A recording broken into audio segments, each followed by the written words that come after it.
कैसा रहेगा वृष राशि के लिए वर्ष 2025? वर्ष 2025 में शनि, गुरु, राहु और केतु करेंगे गोचर। वृष राशि के जीवन में आएंगे ये 4 बड़े बदलाव। जानें वृष राशि के लिए वर्ष 2025 का वार्षिक राशिफल। 2024 आधे से ज्यादा बीत चुका है और पूरी दुनिया अब 2025 का इंतजार कर रही है।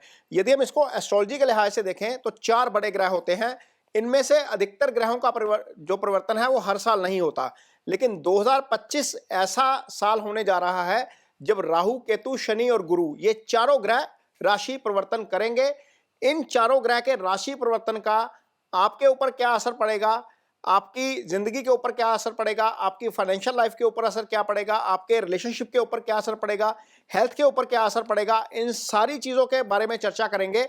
वृषभ राशि के जातकों के लिए 2025 कर्म का साल है।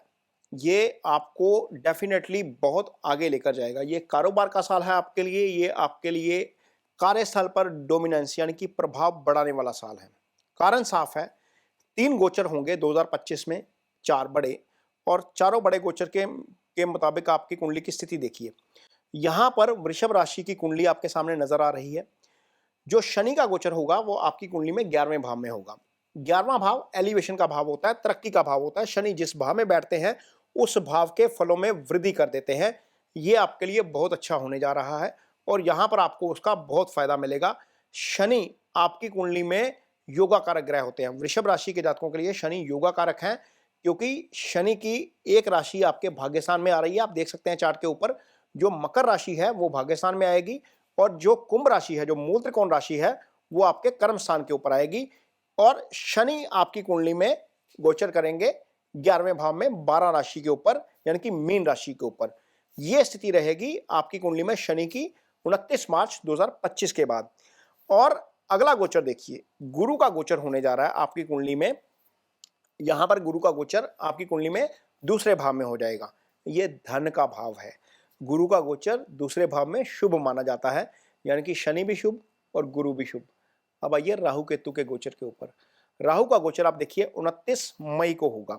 29 मई को जब राहु का गोचर होगा आपकी कुंडली में, तो राहु इस समय 12 राशि पे चल रहे हैं, वो 11 राशि में आ जाएंगे। राहु का गोचर 10वें भाव में अच्छा होता है। आप देखिए 4 गोचर होने जा रहे हैं 2025 में। उनमें से केतु का गोचर अच्छा नहीं है, जो चौथे भाव में आ जाएंगे। ये माँ का भाव होता है, ये आपका सुख स्थान होता है, यहाँ से आप एसेट्स बनाते हैं। ये गोचर अच्छा नहीं है। लेकिन बाकी तीनों गोचर, गुरु भी शुभ, शनि भी शुभ, राहु भी शुभ, ये 3 बड़े ग्रह। शनि समय के कारक हैं। जो लाइफ में घटना होनी है आपकी, चाहे वो अच्छी है या बुरी है, वो शनि तय करते हैं। शनि का गोचर तय करता है। और गुरु जो ब्लेसिंग्स के कारक हैं, गुरु आपको ब्लेसिंग्स देते हैं, गुरु आपके लिए अच्छे फल करते हैं। तो 2025 आप तीनों ग्रहों के आशीर्वाद के लिए तैयार रहिए।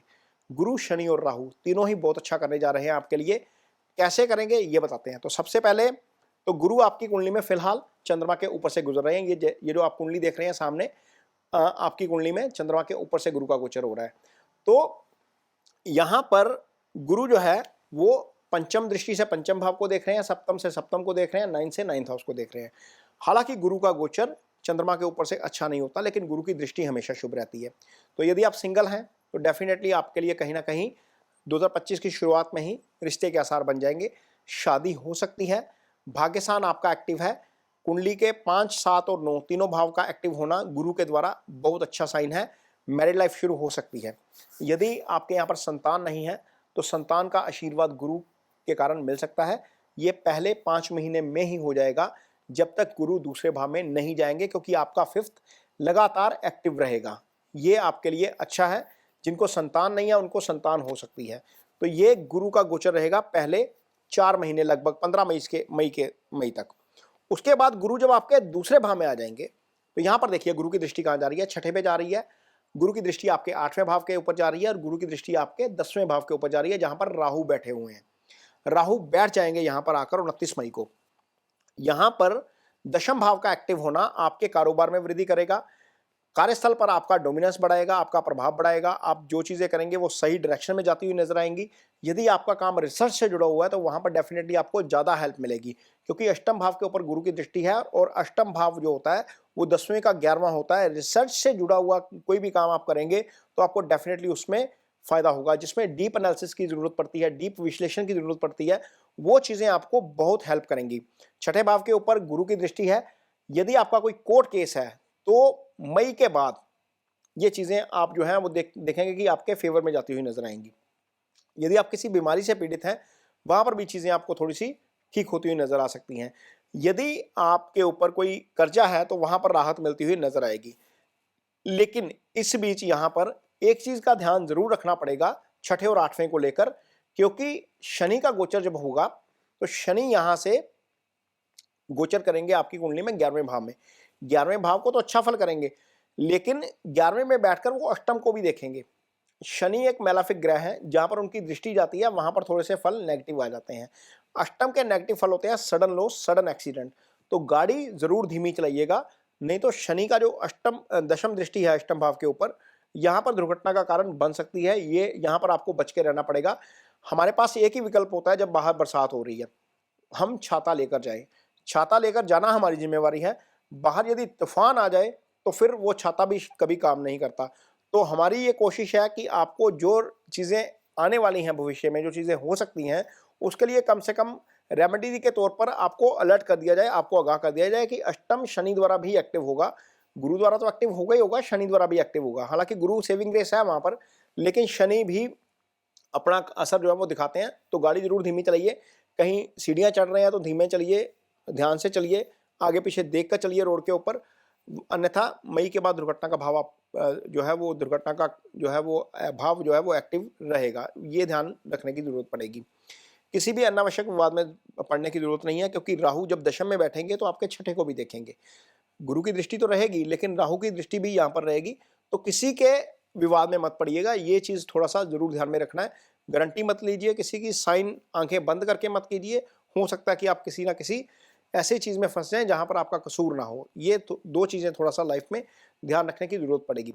अन्यथा यदि यहाँ पर आपकी कुंडली में योग बनेगा संतान का, तो ये योग यदि मई के बाद बनता है, मार्च के बाद बनता है, सॉरी 29 मार्च के बाद, तो ये पंचम भाव आपका शनि के प्रभाव में आ जाएगा। उधर से गुरु का प्रभाव हट जाएगा और शनि के प्रभाव में आ जाएगा पंचम भाव। तो मई के बाद जितने भी फैसले लेने हैं, मार्च के बाद जितने भी फैसले लेने हैं, वो सारे फैसले आपने लेने हैं बुद्धि विवेक से, किसी दूसरे बंदे की ओपिनियन के साथ। क्योंकि ऐसी स्थिति में क्या होता है, आपका अपना जो स्टेट ऑफ माइंड है वो कई चीज़ों को लेकर नेगेटिव रहता है, कई चीज़ों को हम पूरी तरह से समझ नहीं पाते, वहाँ पर रिएक्शन हो जाता है, वहाँ पर फैसला ले लेते हैं, बाद में लगता है कि ये फैसला गलत हो गया है। तो ये चीज़ थोड़ा सा ध्यान रखनी पड़ेगी। खास तौर पर जैसे ही गुरु आपकी कुंडली में दूसरे भाव में जाएंगे, ये 15 मई को होगा लगभग, हालांकि शनि पहले ही आ जाएंगे, लेकिन 15 मई के बाद कम से कम जो फैसला लीजिएगा वहां पर सेकंड ओपिनियन जरूर लेना है। यदि नहीं लेंगे तो चीजें थोड़ी सी हो सकता है कि एडवर्स पोजीशन में चली जाएं। एक शनि जब तीसरी दृष्टि से देखेंगे, आपकी राशि को ही देखेंगे रादर, तो ये थोड़ा सा आपको सुस्त बना देंगे। आपका रवैया हो जाएगा, छोड़िए कल कर लेंगे ना, आज नहीं करना, आज रहने देते हैं। तो इस रवैये के ऊपर, टाल मटोल के रवैये के ऊपर भी आपको काबू रखना है। तो ये चीज़ें जो हैं वो होने जा रही हैं 2025 में। बाकी राहु का प्रभाव, दूसरे भाव को भी राहु देखेंगे, वहाँ से जो है वो मनी थोड़ा सा ड्रेन आउट भी हो सकता है, क्योंकि राहु जब आएंगे 10वें भाव में, हालांकि राहु का 10वें का गोचर अच्छा होता है, लेकिन राहु थोड़ा सा धन भाव के ऊपर दृष्टि देते हैं, तो धन में थोड़ी सी कमी कर सकते हैं। एक और चीज़ का ध्यान रखिएगा, केतु चौथे भाव में है, मदर की हेल्थ को लेकर खास तौर पर सतर्क रहिएगा। कहीं पर भी कुछ भी होता है मदर को, तो कोशिश करिए कि इमीडिएटली उसके ऊपर रिएक्ट किया जाए, डॉक्टर की सलाह ली जाए, ताकि कोई परेशानी उन्हें ना हो। और चूंकि केतु अभी यहीं पर रहेंगे 1.5 साल मई के बाद, तो वो चीज़ें 1.5 साल तक परेशान कर सकती हैं। ये आपको अपने माइंड में ज़रूर रखकर चलना है। अदरवाइज बाकी मैं ओवरऑल देखूं तो आपकी कुंडली में 3 ग्रह बहुत अच्छे फल देने वाले हैं। गुरु अच्छे फल देने वाले हैं, शनि अच्छे फल देने वाले हैं, राहु अच्छे फल देने वाले हैं। 2025 मोटे तौर पर वृषभ राशि के जातकों के लिए बहुत अच्छा रहने वाला है। यदि हम संतान की बात करें उस लिहाज से भी, शादी की बात करें उस लिहाज से भी, आय में वृद्धि की बात करें उस लिहाज से भी, और पोजीशन की बात करें उस लिहाज से भी, पॉलिटिकल फील्ड के लोगों को काफ़ी अच्छी पोजीशन मिल सकती है। शनि 11वें भाव में है, कालपुरुष की कुंडली में शनि का ही ये भाव होता है और यहाँ पर आकर शनि बहुत मजबूत हो जाते हैं। तो ये बहुत सारी चीजें हैं जो वृषभ राशि के जातकों को 2025 में देखने को मिलेंगी। वृषभ राशि के जो अधिकतर जातक हैं वो इस समय गुरु और शनि की महादशा से गुजर रहे हैं। बहुत सारे जातकों के ऊपर गुरु की महादशा चल रही है, कुछ जातकों के ऊपर शनि की महादशा शुरू हो चुकी है। तो गुरु चूंकि ब्लेसिंग्स के कारक हैं, गुरु का अच्छा होना आपकी कुंडली में बहुत सारी समस्याओं का निदान कर देता है।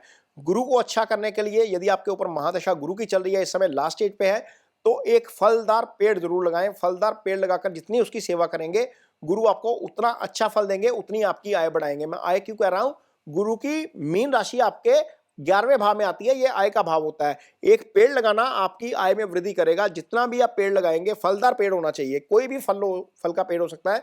जितना वो पेड़ बढ़ेगा उतना आपकी सामाजिक प्रतिष्ठा बढ़ती जाएगी, उतनी आपकी आय बढ़ती जाएगी।